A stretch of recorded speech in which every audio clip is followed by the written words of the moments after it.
Hey guys, welcome back. It already has been a few weeks since we made our trip to the US, and even though it took long for me to prepare this vlog, I thought it's never too late to push this out and give you an impression on how the trade shows and how the trip to the US went. We spent almost a week networking with newcomers, industry leaders, investors, developers, and I thought, why not preparing a couple questions and run you through the impressions so we can share this with you and you can have the full picture on the CFP and the outcome of those CFPs. So let's get right into it. As most of you know, we attended the Messari Mainnet 2022 and the Smartcon 2022 by Chainlink. On the term, we had Lazar, co-founder from DeFiChain Accelerator and creator of Jelly. We had Jonas, ex-COO of DFX and founder of Lock. David Lin, head of business development from Cake. Johan Hempel as the administrator of the DeFiChain Discord channel. And obviously the legend Prasanna, lead developer for DeFiChain. So the first question that might come to your mind is, how are people actually perceiving DeFiChain? Do they know about DeFiChain? And that's a quite interesting question. So most of the people sadly don't know about DeFiChain. If you approach the people, if you try to connect with the people and you just talk about DeFiChain, they mostly never heard of DeFiChain. There were a couple of developers who actually picked up DeFiChain from, I think it was DeFi Llama, let me check. DeFi Llama is a dashboard which listed the DeFiChain DAX and also the DeFiChain liquidity pools for liquidity mining. So some of the developers picked up DeFiChain over DeFi Llama. But most people actually never heard of DeFiChain, which is sad to a certain extent, but also leaves room for us to develop and to increase and, to spread the word about DeFiChain and to grow. So when you approach most people and you start talking about DeFiChain, most of them actually connect you to stacks. I mean, this native DeFi or this slogan or this positioning of trying to push DeFi on Bitcoin is exactly what Stacks has been doing, and Stacks is very, very well known inside the developer community, even though the market cap of Stacks is smaller from DeFiChain, which is quite interesting. Prasanna talked with one of the speakers from Stacks, and it turned out that she wasn't really aware of DeFiChain and was very shocked that the market cap of DeFiChain is even bigger than from Stacks. So it was pretty interesting. Overall, most people don't know DeFiChain, but are though very interested to hear about it, to learn about it, and to get a first impression. So, what are the key trends in crypto right now that we could gather from the trade shows? So from what we picked up on the shows, people are heavily focused on building the next generation DeFi protocols.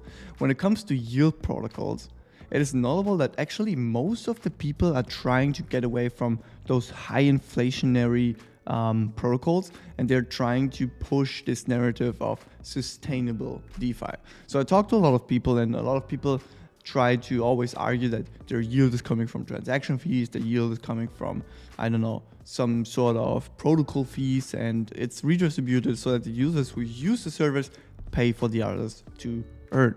But in the end, everything comes down to almost the same. So if you talk to many people, what they're doing, what the project is all about, it's always the same, right? It's a decentralized exchange. You can do staking, you can do liquidity mining, you can do some borrowing, you can lock on tokens and get some collateral.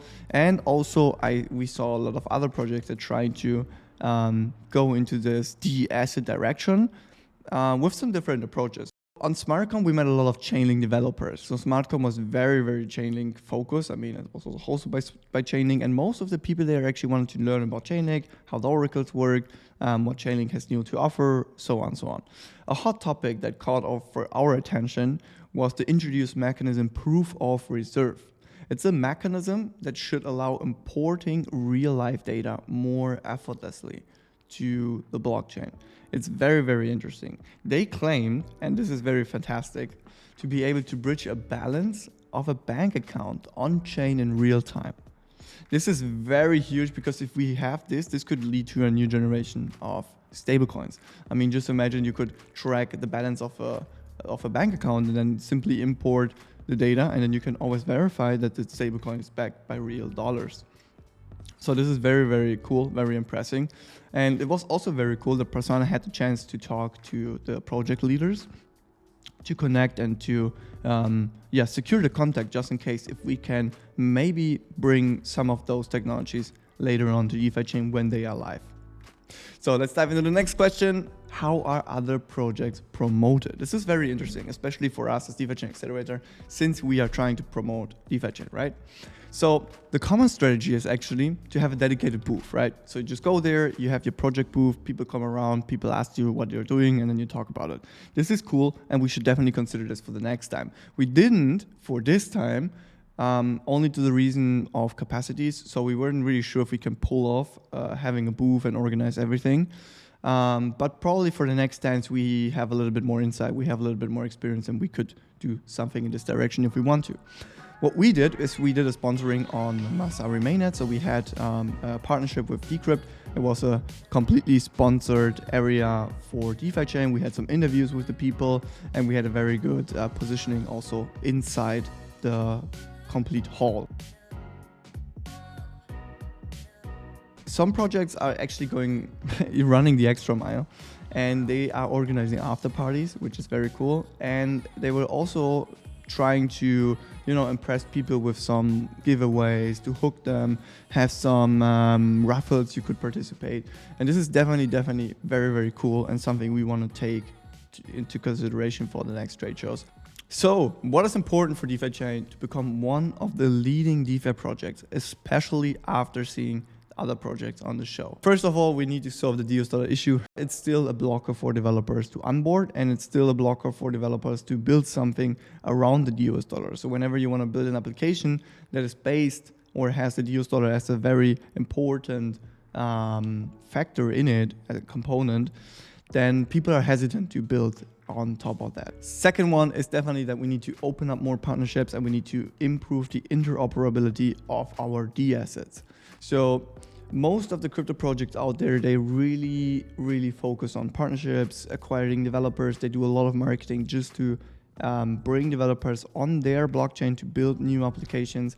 And this is a very competitive market. So it's not like we are just having EVM and then everyone is coming automatically to us.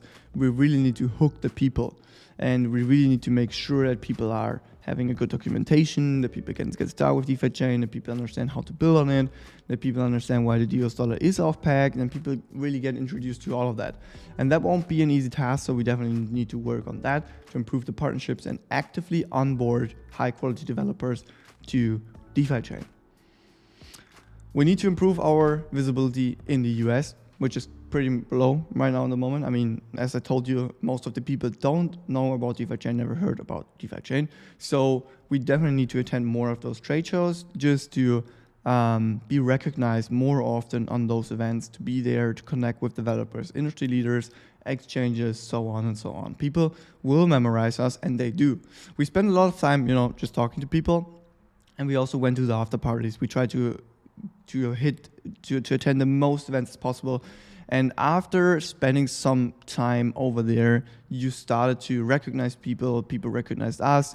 You were able to create some friendships, which go a little bit personal, not only everything work related. And this is exactly what we need for people then in the end to recognize us and to connect us. And the fourth key takeaway for me is to not only focus on marketing for retail, but also to do marketing to attract developers. This will be very, very key and very important to increase the development on DeFi Mainnet chain, and therefore increase the total value locked and the usage of DeFiChain in total. So why is it important to be present on such shows? We slightly touched on that already, but I think most of you until now will get the point that being present on those trade shows is or means being present in the industry. What the fuck is going on? Okay, let's do it again. Okay, let's move the rig. So accelerating. Santiago accelerator.